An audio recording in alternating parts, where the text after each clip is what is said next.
మరి గత వారం రోజులుగా, వారం 10 రోజులుగా, ముఖ్యంగా జనవరి 22, 23 తర్వాత వరుసగా ఏకబిగిన మొదలు హరీష్ రావు గారిని, తర్వాత నన్ను, ఆ తర్వాత రాజ్యసభ మాజీ సభ్యులు సంతోష్ గారిని, తర్వాత మా అధినాయకుడు కేసీఆర్ గారిని వరుసగా విచారణకు పిలిపిస్తే మాకు అప్పుడేదో అనుమానం వచ్చింది. ఇదేదో డైవర్షన్ గేమ్ బాగానే సీరియస్గానే ఆడుతున్నారు, ఎందుకు ఆడుతున్నారు, ఇంత హడావుడి ఎందుకు చేస్తున్నారు అని చెప్పి మాకు డౌట్ వచ్చింది. ఆ డౌట్ వచ్చిన తర్వాత మేము కూడా తవ్వడం మొదలుపెట్టాం. ఏది కవర్ చేయడానికి, ఎందుకోసం ఈ కవర్ డ్రైవ్లు, ఎక్స్ట్రా కవర్ డ్రైవ్లు అని జాగ్రత్తగా ఆలోచిస్తే దొరికింది మాకు ఒక పెద్ద ఫ్రాడు, ఒక పెద్ద ముఖ్యమంత్రి గారి బినామీ భాగోతం ఒకటి బయటపడ్డది. ఇది జనవరి 23 నాడు కేంద్ర ప్రభుత్వం అట్లాగే రాష్ట్ర ప్రభుత్వానికి సుప్రీంకోర్టు నోటీసులు ఇచ్చింది. KLSR అనే ఒక కంపెనీ, ఇన్ఫ్రాస్ట్రక్చర్ కంపెనీ, ఈ కంపెనీ ముఖ్యమంత్రి గారి బినామీ కంపెనీ. KLSR ఇన్ఫ్రా అనే కంపెనీ ముఖ్యమంత్రి గారి బినామీ కంపెనీ. నేనేదో ఊరికే అనట్లేదు, అది దానికి ఆధారాలతో సహా ఇప్పుడే మీకు చూపెడతాను. ఇప్పుడు నేను ఈ మాట చెప్పగానే కొన్ని ఛానళ్ళు లైవ్ కట్ చేస్తాయి, అది కూడా నాకు తెలుసు, పర్వాలేదు. అయినప్పటికీ ఈ KLSR ఇన్ఫ్రా అనే కంపెనీ ఏదైతే ఉందో దాని భాగోతం బయటపడి సుప్రీంకోర్టు నోటీసులు ఇచ్చింది కేంద్ర ప్రభుత్వానికి, రాష్ట్ర ప్రభుత్వానికి.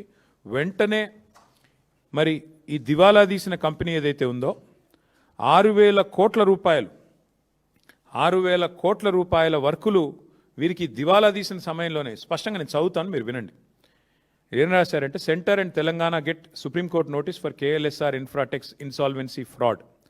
The company allegedly secured government tenders worth approximately rupees 6,000 crore during the insolvency period without the authorization of interim resolution professional. IP professional ఇది లేకుండా, అనుమతి లేకుండా 6,000 కోట్ల టెండర్లు తెచ్చుకున్నారు వీళ్ళు. మరి ఎక్కడికి వచ్చినాయి ఈ ప్రాజెక్టులను మాకు కూడా అనుమానం వచ్చింది. ఎక్కడొచ్చినాయి ఆ ప్రాజెక్టులు అంటే మొత్తం తెలంగాణ. ముఖ్యమంత్రి గారి బినామీ కంపెనీ ఎందుకన్నాను అది కూడా చెప్తాను. ఇగో ఎక్కడెక్కడ వచ్చినాయి మీకు వరుసగా చదువుతాను, ఏమేమి వచ్చినాయి కూడా మీకు చెప్తాను వరుసగా. ఇవన్నీ కూడా మీకు వివరంగా చెప్తాను, ఇవన్నీ కూడా ఆధారాలతో సహా మీ ముందు పెడతాను. ఇవాళ వాస్తవం ఏంటి అంటే, రేవంత్ రెడ్డి గారు చీఫ్ మినిస్టర్ కాదు, ఆయన బినామీ చీఫ్ మినిస్టర్ అని అందరికీ తెలుసు. ఎందుకంటే ఆయన వేరే వాళ్ళ కోసం ఇక్కడ ఆయన ఏదో అట్లా చూడడానికి అట్లా ఆయన ముంగటుంటాడు, కానీ వెనకాల ఆయన నడిపించే వాళ్ళు వేరే వాళ్ళు ఉన్నారు, అది అందరికీ తెలుసు. ఇవాళ ఆయన బినామీ చీఫ్ మినిస్టరే కాదు, బినామీ మాస్టర్ అని చెప్పి కూడా ప్రూవ్ చేసే భాగోతం ఇది. గత 2 ఏళ్లుగా, అదేవిధంగా గతంలో కూడా బ్లాక్మెయిల్ చేసి సంపాదించిన డబ్బులు, అప్పనంగా ఈయన అడ్డంగా సంపాదించిన డబ్బును ఈ బినామీ కంపెనీలోకి దొడ్డిదారిన మళ్లిస్తూ ఉన్నాడు. సీఎం సీట్లో కూర్చుని ఇవాళ తన బినామీ కంపెనీకి 1,000 కోట్ల ప్రాజెక్టులు, ఇప్పుడే నేను చెప్పిన ప్రాజెక్టుల పేర్లు కూడా చదువుతాను. ఎక్కడెక్కడ ఇచ్చారా ఆ ప్రాజెక్టులు అంటే మీరు గమనిస్తే, కొడంగల్ లిఫ్ట్ ఇరిగేషన్, మీకు చదివి వినిపిస్తాను, మొత్తం వినిపిస్తాను, మీరు వినండి, కొద్దిగా సావధానంగా వినండి. ఇది ఎట్లా బినామీ కంపెనీ అని మీరు అడగొచ్చు. ఇగో ఇది 2018 సెప్టెంబర్ 27 నాడు రేవంత్ రెడ్డి గారి మీద, ఆయన బంధువుల మీద, ఆయన దగ్గరి వారి మీద ఐటీ రైడ్స్ జరిగినాయి. ఇది టైమ్స్ ఆఫ్ ఇండియా రిపోర్ట్. ఇది రేవంత్ రెడ్డి గారి మీద ఐటీ రైడ్లు జరిగితే ఎవరెవరి మీద జరిగినాయి అంటే, ఆ రోజు ఆయనకు 2018 సెప్టెంబర్ 27 ఆ రోజు ఏమేం చెప్పారంటే, ఐటీ వాళ్ళు కూడా సాయి మౌర్య ఎస్టేట్స్ అనే కంపెనీ, వాళ్ళ బ్రదర్ ఇన్ లో, అది వాళ్ళు సరిగ్గా ట్యాక్స్ పే చేయట్లేదు. అట్లాగే IT personnel suspect KLSR infratech and max infra India are 2 companies being used to transfer money to Bhupal infra in the name of sub contract works. Despite having no links with Sai Maurya, KLSR is ploughing money into real estate deals. ఈ KLSR infra అనే company ఎందుకు బినామీ అంటున్నా అంటే, ఇదొక ఆధారం. ఐటీలో ఆనాడు IT రేడ్లోనే స్పష్టంగా వారు అనుమానం వ్యక్తం చేసి ఈ కంపెనీ బినామీ. ఇక రెండో ఆధారం, రేవంత్ రెడ్డి గారు తిరిగే కారు ఇది. ఆయన ఫోటో చూడండి, ఇందులో కారులో ఆయన ఉన్నాడు. ఆయన కారు నెంబరు TS07FF 0009. ఇది ఆయన ముఖ్యమంత్రి కాకముందు తిరిగిన కారు. ఈ కారు ఎవరికి రిజిస్టర్ అయింది అనుకున్నారు? ఈ కారు ఎవరికి రిజిస్టర్ అయిందయ్యా అంటే, రిజిస్టర్ అయింది KLSR ఇన్ఫ్రాటెక్ అనే కంపెనీకి. ఆయన తిరిగే సొంత కారు, ఆయన వాడే సొంత కారు, ఆ కారులో ఆయన ఫోటో కూడా ఉంటుంది చూడండి. సో అంటే దాదాపు ఇది 2.5 కోట్లు విలువ చేసే కారు, ల్యాండ్ క్రూజర్. ఆ కారు మరి KLSR అనే కంపెనీ ఈయనకెందుకు కొనిచ్చింది అంటే, ఐటీ వాళ్ళు సమాధానం చెప్పారు. ఎందుకంటే ఈయన డబ్బులు అల్లకెళ్ళి ఇళ్ళకి వస్తూ ఉన్నాయి, పెద్ద ఎత్తున ఈయనకు సంబంధించిన భూపాల్ ఇన్ఫ్రా అనే కంపెనీకి అందులోంచి కేఎల్ఎస్ఆర్ అనే కంపెనీలకు వెళ్ళి వరుసగా మరి ఇట్లా డబ్బులు పంపుతా ఉన్నారు, రియల్ ఎస్టేట్ డీల్స్ చేస్తూ ఉన్నారు. సరే, ఇది జరిగింది. అయితే ఇప్పుడేమైంది, 2023 జూలైలో ఈ కేఎల్ఎస్ఆర్ అనే కంపెనీకి ఇంకొక కంపెనీ ASMET అనే కంపెనీకి మధ్యన గొడవ జరిగింది. గొడవ జరిగి ఇద్దరు కలిసి national company law tribunal NCLAT వాళ్ళని అప్రోచ్ అయినారు. అప్రోచ్ అయిన తర్వాత ఇప్పుడు ఆ కేసు విచారణ ప్రస్తుతం ఈ కేఎల్ఎస్ఆర్ అనే కంపెనీకి ASMET అనే కంపెనీకి మధ్యన ఇప్పుడు అక్కడ కార్పొరేట్ ఇన్సాల్వెన్సీ రెజల్యూషన్ ప్రాసెస్ అంటారు దీన్ని, దాని కింద విచారణ జరుగుతూ ఉంది.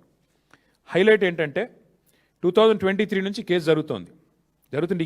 ఈ కంపెనీ ఎంత దుర్మార్గమైన కంపెనీ చెప్పడానికి రేవంత్ రెడ్డి గారికి ఎన్ని అపసవ్య బుద్ధులు ఉన్నాయో ఈ కంపెనీ నడిపే వారికి కూడా అన్ని అపసవ్య బుద్ధులే ఉన్నాయి. 2025 ఆగస్టు 13 అంటే పోయిన సంవత్సరం ఆగస్టు 13 నాడు జస్టిస్ శరద్ కుమార్ గారు NCLAT జడ్జ్ ఎవరైతే ఈ డిస్ప్యూట్ని ఈ కేఎల్ఎస్ఆర్ అనే కంపెనీ ఇంకో కంపెనీ మధ్యన గొడవని చూస్తున్నారో ఆయన ఏమన్నాడు, నాకు ఫోన్లో మెసేజ్ వచ్చింది, ఆ మెసేజ్లో స్పష్టంగా నన్ను అడుగుతా ఉన్నారు, మీరు కేఎల్ఎస్ఆర్ అనే కంపెనీకి అనుకూలంగా తీర్పు ఇవ్వండి అని చెప్పి నా మీద ఒత్తిడి పెడుతున్నారు, అందుకే నేను తప్పుకుంటున్నాను అని చెప్పి జస్టిస్ శరద్ కుమార్ అనే వ్యక్తి NCLATలో ఉన్న పెద్ద ఆయన తప్పుకున్నారు. He రెక్యూజ్డ్ himself. ఇంగ్లీష్లో చెప్పాలి అంటే NCLAT judicial member alleges being approached by judge for favour recuses himself. ఒక జడ్జి గారు, ఆ మెసేజ్ ఎవరో ఆషామాషి వ్యక్తులు పంపలేదు, ఒక జడ్జి గారు పంపారు, కాబట్టి ఈ ఒత్తిడి నేను తట్టుకోలేను అని చెప్పి ఈ జస్టిస్ శరద్ కుమార్ గారు NCLAT నుంచి తప్పుకున్న వార్త. ఇది కూడా అన్ని పత్రికల్లో వచ్చింది. ద హిందూ అనే పత్రికల్లో ఇది వచ్చింది. తర్వాత ఈయన తప్పుకున్నారు. ఇది ఎవరు ఒత్తిడి తెచ్చారు, 25 ఆగస్ట్ అంటే ఈ కంపెనీకి ఇంత పవర్ఫుల్గా అండగా నిలబడి మెసేజ్లు పంపించే శక్తి ఉన్న వాళ్ళు ఎవరు ఈ దేశంలో, ఈ రాష్ట్రంలో? మీకు తెలుసు, నాకు తెలుసు. ఎవరి కార్ అయితే వారు వాడుకున్నారో ఇక ఆ వ్యక్తి ముఖ్యమంత్రి రేవంత్ రెడ్డి గారు. మరి ఆయన ద్వారా మరి ఎవరో వీరికి మెసేజ్ పంపి వీరిని ప్రలోభ పెట్టే ప్రయత్నం చేస్తే వెంటనే ఆ జడ్జి గారు కూడా తప్పుకున్నారు. అట్లాగే ఇందాక నేను చెప్పాను మీకు, ఈ కంపెనీ బినామీ కంపెనీ, ఈ కంపెనీలో బినామీ పెట్టుబడులు ఉన్నాయి రేవంత్ రెడ్డివి అని నేను చెప్పడం కాదు. 2018లోనే ఐటీ ఆ రోజు రేడ్ చేసినప్పుడే చాలా స్పష్టంగా చెప్పింది. అసలు ఏ లింకులు లేవు వీళ్ళ సాయి మౌర్య అనే కంపెనీ రేవంత్ రెడ్డి గారి కుటుంబానికి సంబంధించిన రియల్ ఎస్టేట్ కంపెనీకి. మరి లేకపోయినప్పటికీ రియల్ ఎస్టేట్ డీల్స్లోకి ఈ కంపెనీ ఎందుకు డబ్బులు పెడుతోంది అంటే కేఎల్ఎస్ఆర్ అనే కంపెనీ ద్వారా సాయి మౌర్య అనే కంపెనీలోకి డబ్బులు పంపి దాని నుంచి భూములు కొని దానిలో లాభాలు ఆర్జించే పని భూపాల్ ఇన్ఫ్రా అనే కంపెనీ, సాయి మౌర్య భూపాల్ అంటే అది కూడా రేవంత్ రెడ్డి గారి కుటుంబీకులకు సంబంధించిన కంపెనీ. దానికి కేఎల్ఎస్ఆర్ఏ మెయిన్ సూత్రధారి.